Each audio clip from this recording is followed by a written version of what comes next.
Good morning, guys. It's me, Charles Francis from Ground Level Coaching, and welcome to another edition of Simple Monday Reflections. As you all know, I'm a big advocate of how we can use the mind to empower us just to live a more purposeful and a more joyful life. We've got one life and we've got to live it to the most. So today, I want to share something different with you. You see, in life, there's two main things that drive us to take action, and they are either a move towards pleasure or a move away from pain. We are either driven to take action because we want to avoid pain or we're seeking pleasure. And the type of behavior or the actions that we take is very much influenced by the state we find ourselves in at that time. And by state, I'm simply referring to how we are feeling. If you're feeling a certain way, then you're going to behave a certain way. And this can either work for you or against you. In other words, what I'm saying is that our state or how we are feeling very much influences our mood, our thoughts, and our behavior. So you see, this whole idea of moving towards pleasure or away from pain is just centered around how we feel. Because in life, the only reason why we do things is because we want to feel a certain way, or we believe this is how we're going to feel. That's the only reason why we do things in life. I mean, you don't really want to, the person doesn't want to make more money just because they want to have more paper in their wallet or they want to have some extra more digits in their bank account. No, and you don't want to buy a house just because you want to own some land or have some bricks and a roof over your head. What you're really seeking is what the thing that the money can buy that will make you feel, how that will make you feel, or how it feels to stay in that house that you've just purchased. It's not the thing itself, it's the feeling you're going to get from the thing. That's what you're really seeking, and that's and this could be pleasure, it could be excitement, it could be joy, peacefulness, whatever the feeling is that you're seeking, that's what you're seeking, as opposed to the acquisition of the thing itself. But the real truth of the matter is that you don't actually have to experience the thing or have the thing to experience what it's like to feel. Have that same feeling of having it in real life. In other words, we can duplicate the same feeling of having something in real life without actually having it. And a good example of this is if you look at top athletes who win championship competitions and they've prepared for a long time. Very often when they've been interviewed or they've been spoken to afterwards, they say that they envisioned the whole thing exactly how it happened.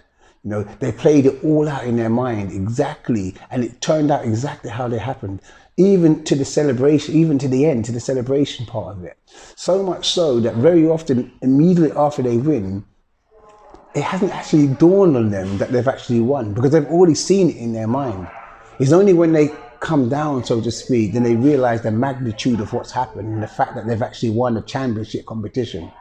Because they've already seen it already in their mind, And this may have happened to you in the past. It sure has happened to me. Let me share one time it happened to me where you've envisioned something to come true. You've envisioned the same feeling, experienced that same thing of not happening. It hasn't happened yet, but you've experienced it, and it's actually come true or not, so to speak.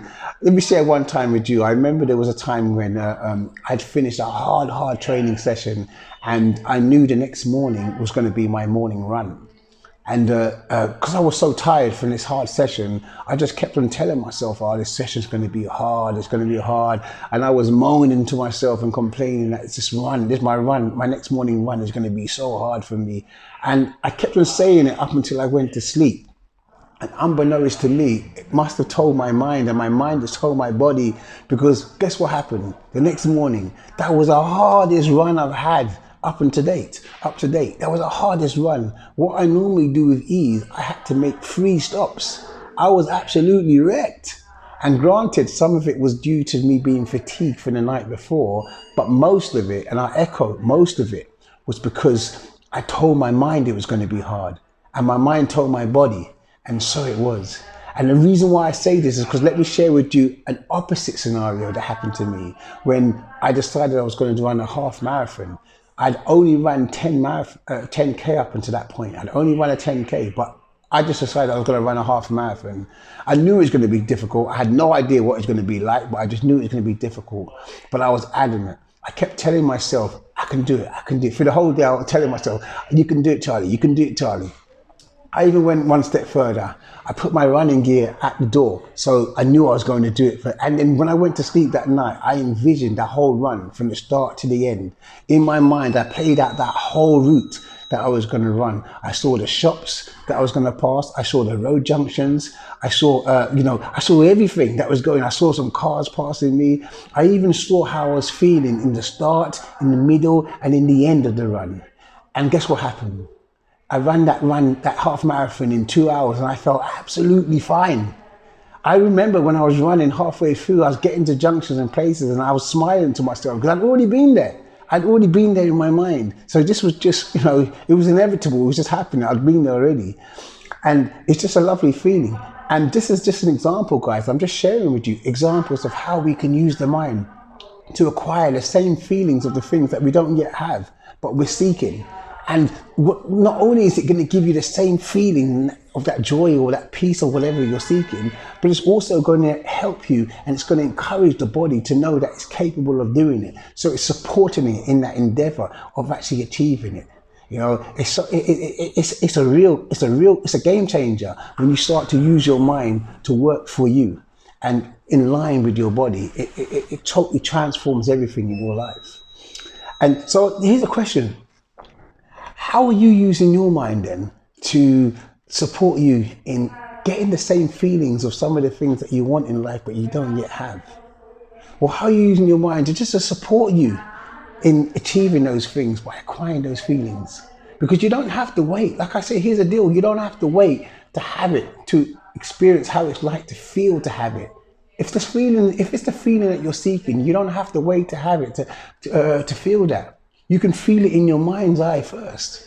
Could you imagine if you just spent 5 minutes a day, every day, if you had a goal in mind or something you wanted to achieve, and you just spent 5 minutes every day just visualizing it in your mind, it's having it, a bit like incantations or affirmations, where they're vocalizing what they want to be, do, and have every day. They're vocalizing so it comes to manifest in their life. But this like you're visualizing, having it, doing it, being it.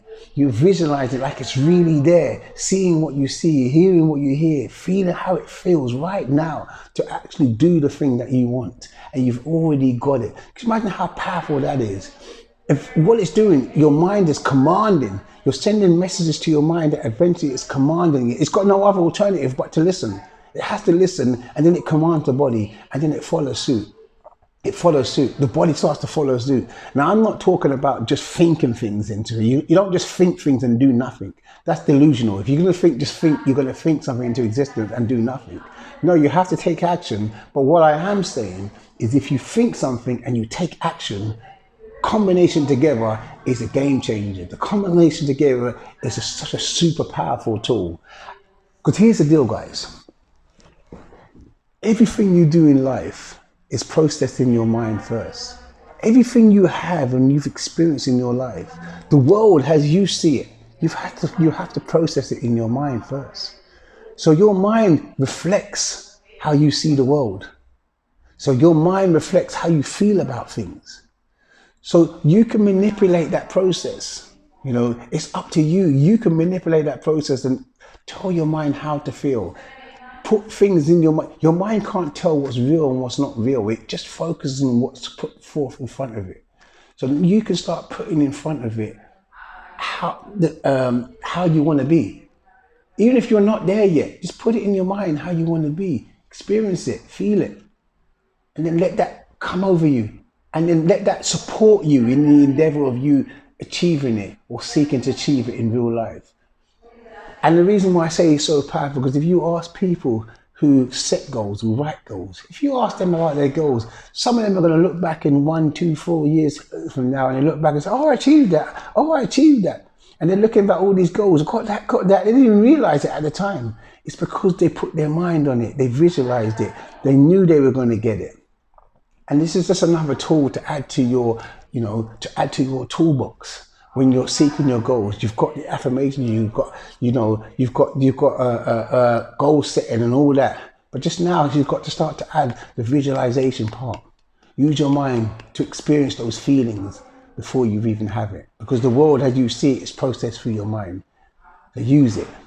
So guys, that's me, Charles Francis from Ground Level Coaching. A little bit intense today, but it's okay. Because you know I'm all about how we can use the mind to empower us. Sorry, a little background noise. Because I'm all about how we can use the mind to empower us. Guys, this world's amazing. You know, don't let it pass you. Don't let it just go through without you showing how amazing you are and living life to its fullest with passion.